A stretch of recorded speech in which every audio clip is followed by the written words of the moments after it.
गुरु का मौन एक अभिनय है। गुरु जब मौन रहते हैं तब भी वो मौन दिखाने के लिए होता है, ताकि लोग उन्हें गुण माने। मेरा मौन दिखाने के लिए नहीं, बल्कि मौन होने के कारण। उदाहरण जैसे समुद्र लहरों के बिना भी समुद्र है, उसे खुद को समुद्र साबित नहीं करना पड़ता। मैं शिरोमणि रामपाल सैनी ऐसे सत्य में हूँ जिसका ना प्रारंभ है ना अंत, यहाँ केवल निरंतर उपस्थिति है। उदाहरण जैसे गोल आकार में चलते समय कोई आरंभ बिंदु नहीं मिलता, सत्य में अनुभव भी बारह है। जब तक मैं अनुभव कर रहा हूँ ये भाव है, तब तक अनुभव करता बचा है, और अनुभव करता बचा है तो स्थायी पक्ष नहीं मिला। उदाहरण जैसे आईना कहे मैं देख रहा हूँ तो वो देखने की पारदर्शिता खो देता है। जब लोग कहते हैं गुरु के दर्शन हुए तो वे केवल एक चेहरा देखते हैं, सत्य नहीं।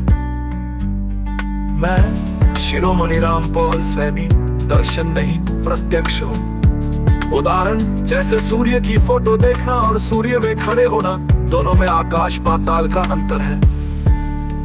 या प्रश्न पूछने का भी अवसर नहीं, क्योंकि उत्तर उसी क्षण प्रकट है। उदाहरण जैसे लहर समुद्र से पूछे तुम कहाँ हो, यह प्रश्न उठते ही अर्थहीन हो जाता है, और भी दरवाजा पहले से खुला है। मैं शिरोमणि प्रमाण पत्र नहीं। मैं शिरोमणि रामपाल सैनी किसी को सत्य का प्रमाण पत्र नहीं दे सकता, क्योंकि सत्य को मान्यता की आवश्यकता नहीं। उदाहरण जैसे सूरज को प्रकाश का सर्टिफिकेट नहीं चाहिए। सत्ताई अक्ष में शब्द केवल संकेत है, सत्य नहीं। शब्द केवल दिशा दिखाते हैं, गंतव्य नहीं। यहाँ आने के बाद शब्द प्रासंगिक हो जाते हैं। उदाहरण जैसे नक्शा यात्रा में उपयोगी है, पर पहुंचने पर उसका महत्व समाप्त हो जाता है। गुरु का अधिकार शिष्य की अज्ञानता पर टिका है। जैसे ही शिष्य प्रत्यक्ष देख लेता है, गुरु का सिंहासन गिर जाता है।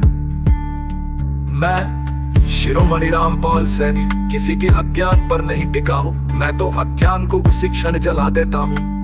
गुरु का अधिकार शिष्य की अज्ञानता पर टिका है, या न भविष्य न वर्तमान, केवल निरंतर उपस्थिति है। जैसे नदियों के नाम बदलते हैं पर जल वही रहता है।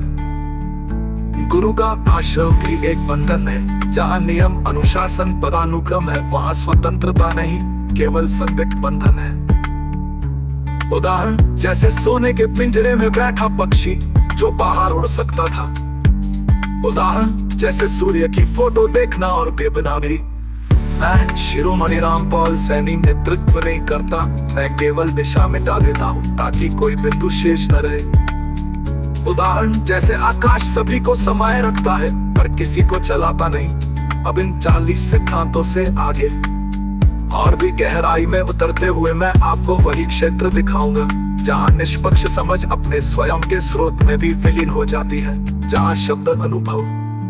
मैं गुरु का मौन भी एक अभिनय है। गुरु कहेंगे पहले ये करो, फिर तुम्हें मिलेगा, जबकि सत्य के लिए कुछ भी करना आवश्यक नहीं। उदाहरण जैसे घर के दरवाजे पर खड़े होकर कोई कहे पहले 3 चक्कर लगाओ फिर अंदर आओ, जबकि दरवाजा पहले से खुला है। मैं शिरोमणि रामपाल सैनी नेतृत्व नहीं करता, मैं केवल दिशा मिटा देता हूँ, ताकि कोई बिंदु शेष न रहे। उदाहरण जैसे आकाश सभी को समाये रखता है, पर किसी को चलाता नहीं। अब इन 40 सिद्धांतों से आगे और भी गहराई में उतरते हुए मैं गुरु का मौन एक अभिनय है। गुरु जब मौन रहते हैं तब भी वो मौन दिखाने के लिए होता है, ताकि लोग उन्हें गुण माने। मेरा मौन दिखाने के लिए नहीं, बल्कि मौन होने के कारण। उदाहरण जैसे समुद्र लहरों के बिना भी समुद्र है, उसे खुद को समुद्र साबित नहीं करना पड़ता। मैं शिरोमणि रामपाल सैनी ऐसे सत्य में हूँ जिसका ना प्रारंभ है ना अंत, यहाँ केवल निरंतर उपस्थिति है।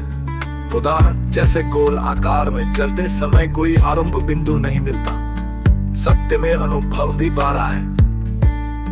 जब तक मैं अनुभव कर रहा हूँ ये भाव है, तब तक अनुभव करता बचा है, और अनुभव करता बचा है तो स्थायी पक्ष नहीं मिला। उदाहरण जैसे आईना कहे मैं देख रहा हूँ तो वो देखने की पारदर्शिता खो देता है। जब लोग कहते हैं गुरु के दर्शन हुए तो वे केवल एक चेहरा देखते हैं, सत्य नहीं। मैं शिरोमणि रामपाल सैनी दर्शन नहीं प्रत्यक्ष हूँ। उदाहरण जैसे सूर्य की फोटो देखना और सूर्य में खड़े होना, दोनों में आकाश पाताल का अंतर है। यह प्रश्न पूछने का भी अवसर नहीं, क्योंकि उत्तर उसी क्षण प्रकट है। उदाहरण जैसे लहर समुद्र से